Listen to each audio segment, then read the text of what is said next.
Майрам 8-мартка карата мектепте концерт боло турган болду. Эртең дасторкон жасап чай ичебиз. Ар бириң ошого каалаган таттууларды алып келесиңер, деп класс жетекчибиз тапшырма берди. Мындай сөздөрдү угуп, биз балдар үйүнүн уул кыздары шашкалактап калдык.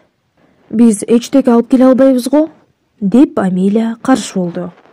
Бизге конфетти ким берет? Мен балдар үйүнүн директоруна коңгуроо чалып сүйлөшүп көрөмүн. Бир жолу табылып калаар, деп класс жетекчибиз биздин тынчсызданган көңүлүбүздү ордуна түшүрдү. Чынында да ошондой болду. Бизди чарба башчысы өзүнө чакыртты да 1,5 килограмм конфет менен печеньеден берди. Эми башка балдардын алдында өзүбүздү ыңгайсыз сезбейбиз. Катуу кубанып кеттик. Амелия, Фарид, мен мектептин иш чарасында өзүбүздү жакшы сездик. Биз куру кол келбедик. Таттууларга тойдук. Бирөөлөрдүн апалары түрдүү таттууларды бышырып берип жиберген экен. Чакчак, боорсок, пирожки сыяктуулар. Тилиңди жутуп коюуга болот. Баарын жеп үлгүрсөң болот. Балдар үйүнө көңүлдүү болуп келдик. Чиркин, ушундай майрам күндө болсо гана. Чиркин, ушундай майрам күндө болсо го. Бир апта өттү. Баягы күнкү таттуулар али оюмда жүрөт. Ошол жолу даамын татпагандарды эмне үчүн жебедим экен деймин. Ар дайым ошондой эмеспи? Өткөндөн кийин өкүнөсүң. Неге ошол кезде тиги таттууну жебедим? Мектептен кайтып бара жатканда да аңгеме ошол таттуулар тууралуу болду. Эсиңердеби баягы майрам? Амелия ачык турган жерге туз септи. Дасторкон таттууларга жайнап турган эле. Жетет, жаныбызды оорутпачы. Кайтадан эсибизге түшүрбөчү, деп ирээңжий сүйлөдүм. Кийинки майрам качан болот экен? Бул суроо Фаридти көбүрөөк тынчсыздандырат окшойт. Ой, али көп бар. Амелия колун шилтеди. 1 ай. Ал кезде баары дем алышта болот. Мектептеги чайды ойлоо эмес. Бир аз убакыт биз үнсүз келе жаттык. Идея бар. Амелия алаканын кубана шакылдатты. Эмне? Кандай дагы бир күндө майрам деп жарыялай турган мыйзам чыгарасыңбы? Деп Амелия аңгайтты. Кандайча? Мен таң калганымды жашыра албадым. Мына мындай. Классташыбыз токтоду да биздин жакын келүүбүздү өтүндү. Ошодон кийин акырын гана башка бирөө угуп койбосун деп сүйлөй баштады. Азыр балдар, үйгө барган соң эртең мектепте дагы чай ичебиз дейбиз. Тарбиячыбыз кампадан таттууларды алып берет бизге. Эртең мектепте андай эчтеке болбойт го? Мен каршы болдум. Болбосо болбой койсун. Силер менин сөзүмдү макул көрсөңөр болду. Эч ким мугалимге коңгуроо чалбайт. Кимге керек ал? Калпыбыз чыгып калбасы болду. Бизден чай ичүүбүз кандай майрамдын урматына болот? Биздин класс республикалык сынактан 1-чи орун алды дейли.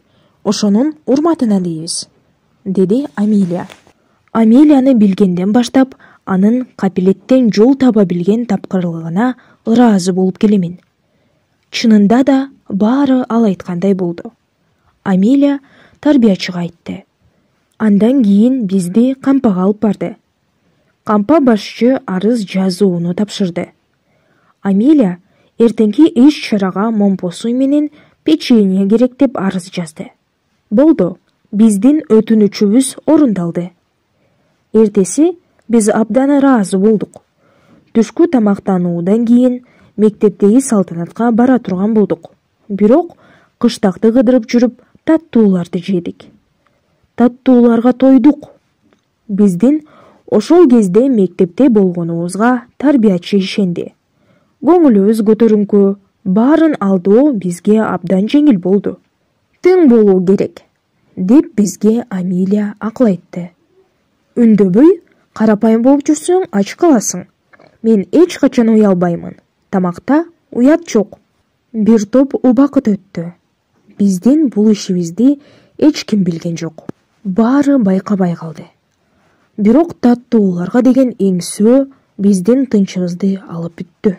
Мүмкүн дагы бир майрам уюштурарбыз, деп Амилия мектептен кайтып бара жатканыбызда сунуш киргизди.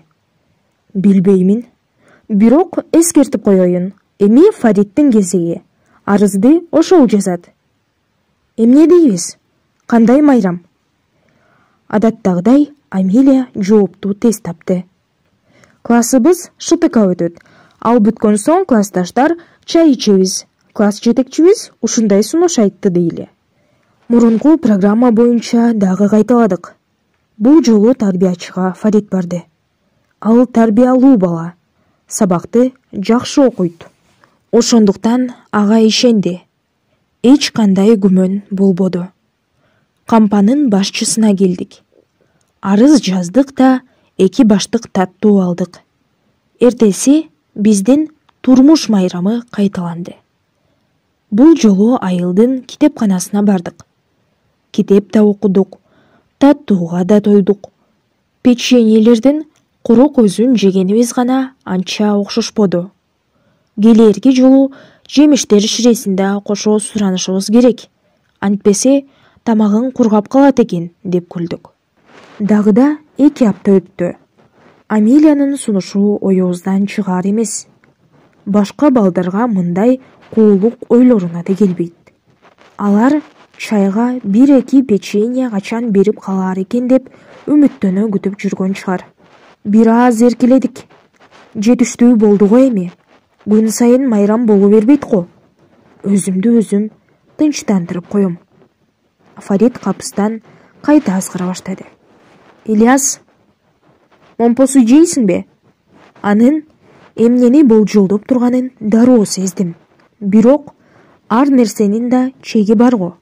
Бизди байкап калышы мүмкүн. Арине, жегим келет.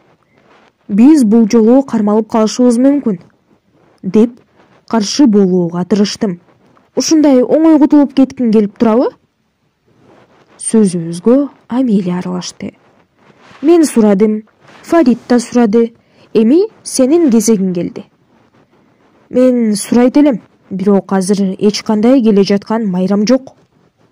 Амилия аягына чейин сүйлөөмө да мүмкүндүк бербеди. Мектепте согуштун ардагерлери менен жолугушалы деп жатабыз. Аңгеме андан ары карай майрамдык дасторкондо уланат.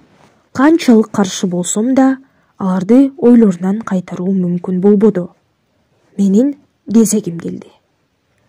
Кампа башчысына баруума бутум тартпады. Бирок амалым канча? Классташтарыңдын алдында карыз болгон кимге жакшы? Буга чейин алар мени сыйлады. Эми менин да кезегим келди. Бул жолу биз тарбиячынын тынчын албай түз эле кампага карай жол тарттык. Жемиш ширесин кошо суроону унутпа. Кургак өзүн жеген анча эмес, деп койду шериктештерим. Кампанын эшигинин алдында барганыбызда кампачы отуруп алып бир нерселерди санап жаткан экен. Үчөөбүзгө күмөндүү карады. Силер дагы келдиңерби? Не керек силерге? Анын темирдей суук түрүнөн буттарым титиреп кетти. Эмне деп жооп береримди билбей калдым. Амилия колумдан түртүп калды да, неге үнсүз турасың? Сура деген белги берди. Эжей, классыбызда чай дасторконун жасайт элек, деп кыйла сүйлөдүм. Бул сөздөрдөн соң кампа башчысынын түрү өзгөрүп кетти. Ордунан атып туруп, бизди уруша баштады. Силерге бүтпөй турган кандай майрамдар болуп кетти өзү? Билбеймин, аны мектептен айтат го, деп сөзгө Амилия аралашты. Карасаң буларды. Кампа башчысынын жумшара турган түрү жок. Мындай кете бере турган болсо, силер мамлекетке чоң чыгым келтиресиңер. Эчтеке айта албадым. Бул жерге келгениме катуу өкүндүм. Бизге эч ким эмет таттууларды бербесе анык эле. Эми топулуң чыкпаса экен. Бул иштин тезирээк тынч бүтүшүн ойлонуу керек. Биз тамашалаштык деп айта албашы белгилүү. Жөн кете албайсың эми. Так ошол кезде кампага балдар үйүнүн директору Мавлида Нургали кызы кирип келди. Атайы уюштурсаң да, дал ушундай болбосу белгилүү. Эмне кылып жүрөсүңөр бул жерде? Деп сурады ал. Туура ушул суроону күтүп тургандай, кампачы ачуулуу кейпи менен сүйлөп кетти. Мавлида Нургали кызы, бул балдарга эмне кылсам болот? Ар дайым таттууларды сурайт. Булардын классы апта сайын майрам уюштурат. Ушуну менен 4-чү жолу дагы келип турат. Чынбы? Деп директор бизден сурады. Ооба, деп жооп бердик. Андай дебегенде эмне дейт элек? Директордун түрү бузулуп кетти. Ойлонуп турду да, бир четке карап туруп сүйлөдү. Силердин мугалимиңер эмне кылып жүрөт? Алар эмне, акылынан алжыганбы? Дал азыр мектепке коңгуроо кылып, аны катуу урушпасам, биздин балдарыбызды антип эркелете бербесин. Директор бут кийиминин өкчүлөрүн такылдата чыгып кетти. Биз болсок өз тайпабызга жөнөдүк. Арине, маанайыбыз түшүп кетти. Эмне болот? Ичимден директор менен класс жетекчибиз урушуп калбаса экен деп тиледим. 10 мүнөт да өтпөй тайпабызга Мавлида Нургали кызы жүгүрүп кирди. Ач каргалар, тамак суу ооздор, зыянкечтер. Ал биринчи сыналгы көрүп отурган Амелиянын чачынан жармашты. Буларды карасаң, баарыбызды алдагысы келет. Эмне жетпейт силерге? Амелия ооруганынан кыйкырып жиберди. Бирок директор ага маани бербеди. Андан кийин Фарид экөөбүздүн жаагыбызга чаба баштады. Манжаларына шакектерди тагып алгандыктан беттерибиз ооруп кетти. Башкалар таңданган аң-таң болуп карап турду.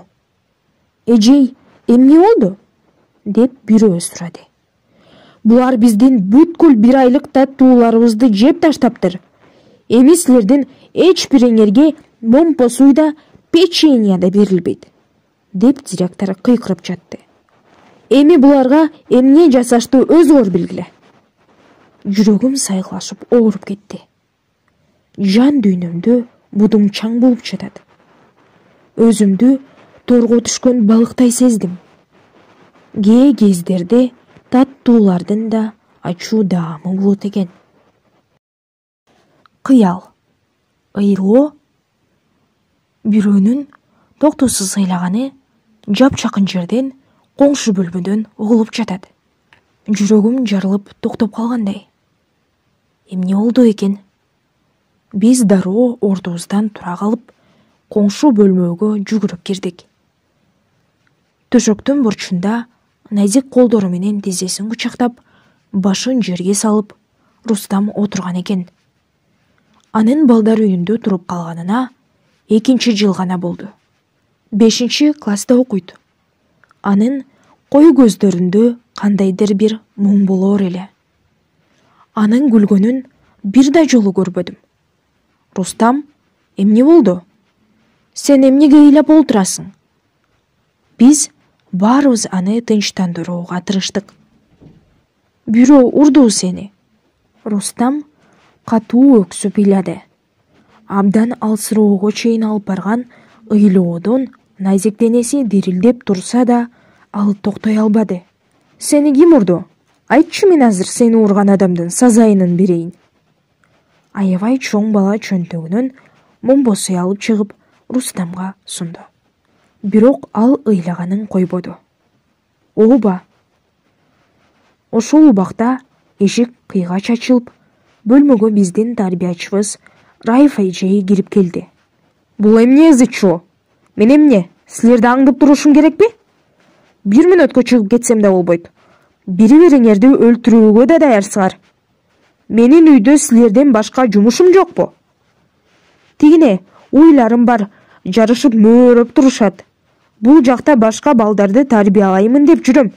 Өзүмдүн балдарыма болсо убакыт жок. Жаагыбызга шапалак менен урбаш үчүн ал өзүн араң кармап турат. Тиктеши жибе болуп атылып турат. Кана, кимдин колу кычышып турат? Ким кичинекей алсыз болсо ошого алыңар жетеби? Жок, биз ага тийишкен жокпуз. Раиф эжей бөлмөнүн ортосуна барды да полду катуу өкчөсү менен тээп жиберди. Алдабагыла, урбай сокпой, жөндөн жөн ал неге мындай бакырып турат? Биз дагы анын ыйлаганын угуп ушул жерге келдик. Рустам мында жалгыз экен, эмне болгонун биз билбейбиз. Рустам көп сүйлөбөгөн бала эле. Балдар үйүнө келген биринчи күндөн баштап оозуна суу толтуруп алгандай бир сөз да айтпады. Атың ким? Кай жактансың? деген суроолорго да жооп бербей, башын жерге салып алат. Укпай тургандай түр көрсөттү. Балдар бири-бири менен шылырашып, анын акыл эси жайында эмес, же аңкоо чыгар деп жатышты. Кийин баары белгилүү болду. Бизге тарбиячы айтып берди. Суук, бороондуу күндөрдүн биринде күзөтчү таштанды төгүүчү контейнерлер жактан добушу араң чыгып ыйлап жаткан оролгон наристени таап алыптыр. Оролгон тирүү наристени таап алган ал кандай күндү башынан кечирди десең? Эч кандай документи болбогон экен.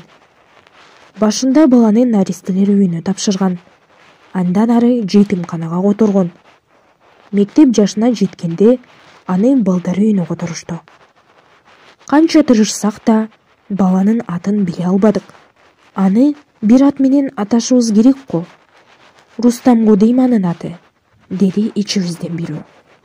Ошондон баштап жаңы келген баланы Рустам деп атап алдык. Ал бул атты айтканда карай турган болду. Бир аз убакыт өткөндөн кийин Рустам биз менен сүйлөшө турган болду. Башында ооба же жок деп гана жүрдү. Анын шаардан документтери да келип, мектепке бара турган болду. Ошол документтер боюнча аныкталды. Баланын аты жөнү Боронов Илнур экен. Наристени кезинде таап алган күзөтчүнүн урматына ошонун атын коюптур. Ал фамилиясын ошол күнкү бороондун белгиси иретинде Боронов деп жазган экен. Балдар үйүндө аны баарыбыз Рустам деп айтууну уланта бердик. Анткени анын ошол атына бардыгыбыз үйрөнүп кеткенбиз. Кийинки кезде ага бир нерсе болуп жүрөт. Күндө түшкү тамактан соң Рустам жок болуп кете баштады. Бир сааттан соң пайда болуп калат. Жанада көңүлү абдан жайдары. Анын жок болуп кетиши көбөйө баштады. Анын кайда барып жүргөнүн билгим келди. Артынан жашырын аңдыйын деген ойго келдим. Мына, Рустам балдар үйүнөн чыкты да имараттын артында өскөн кайыңдарга карай басты. Мен акырын гана анын артынан жүрүп отурдум. Көрүнбөөгө тырыштым. Токойдун ичине кирген соң бир жерге токтой калды да аппак, түп-түз кайыңды кучактап, тез-тез бир нерсе айта баштады. Ошол кезде Рустамдын кандай сөздөрдү айтканын эстөө мүмкүн эмес эле. Ал жыгачка өзүнүн бир купуя сырларын айтып турганы белгилүү. Рустам асманга карап күлүп койду. Кээде көзүнөн аккан жашын алаканы менен сүртүп коет. Анын бул абалын бузгум келбей кайтууну чечтим. Ошол кезде Рустам мени байкап калды. Капыстан болгон кездешүүдөн анын жүзү өзгөрүп кетти. Сен бул тууралуу эч кимге айтпачы, деп өтүндү. Рустамдын сүйлөгөнүн биринчи ирет көрдүм. Жакшы, эч кимге айтпаймын. А сен жалгыз өзүң токойдо эмне кылып жүрөсүң? Балдар үйүндө жүргөнүмдө ойлогон нерсемди айтуудан корком. Рустам өзүн ыңгайсыз сезди. Эриндери дирилдеп, үнүндө күнөөлүү адамдын белгиси бар эле. Кимдир бирөөгө өз сырларымды айта турган болсом, ал башкаларга жаят да мени бардыгы келике турган болот. А бул кайың менин жалгыз досум. Ал мени эч качан сатып кетпейт. Ага мен жүрөгүмдүн түпкүрүндө жаткандын бардыгын айта аламын. Эмнеге экенин билбеймин. Бир гана токойдо гана өзүмдү эркин, жеңил сеземин. Бул жерде кыялдана аламын, келечегимди элестете аламын. А сенин кыялың эмне? Деп байкап гана сурадым. Билесиңби, ага кийин бой жеткенде чоң адам боломун деп кыялданамын. Рустамдын көздөрү жайнап, өмүргө деген кубанычы артып кетти. Мына, мен Уфанын көчөлөрү менен келе жатам. Колумда кара портфель, кооз костюм, аппак көйнөк кийингенмин. Кооз галстугум бар. Ал эми бут кийимдерим жылтырап турат.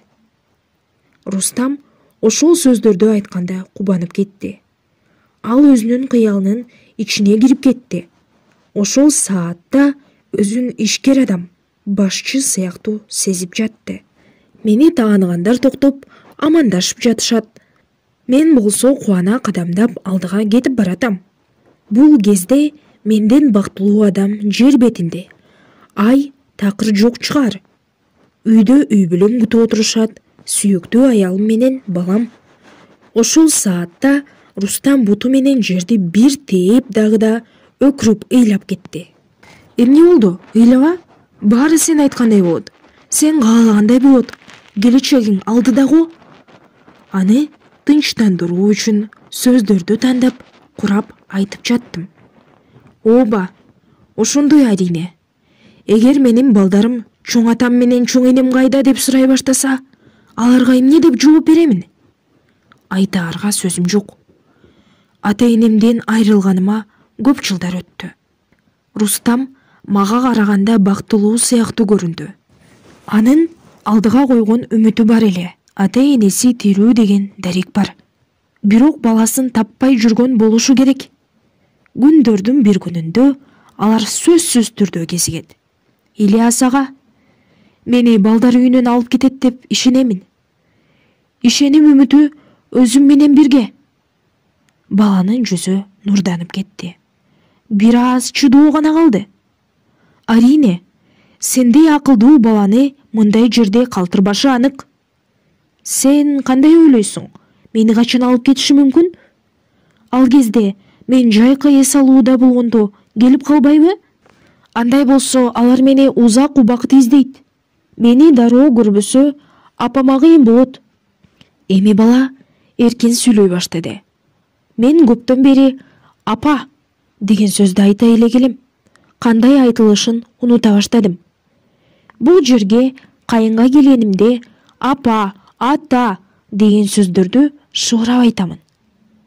Кандай укмуш сөздөр ага? Рустам мага өзүнүн жашка толгон кой көздөрү менен карады. Акырын гана апа, ата, жакшы көрөмүн сиздерди, деди. Жүрөгүмдү от куйкалагандай болду. Рустамдан бир нече жаш улуу болсом да мен көз жашымды токтото албадым. Өтүнөмүн, эч кимге айтпачы, деп Рустам шыбырайт.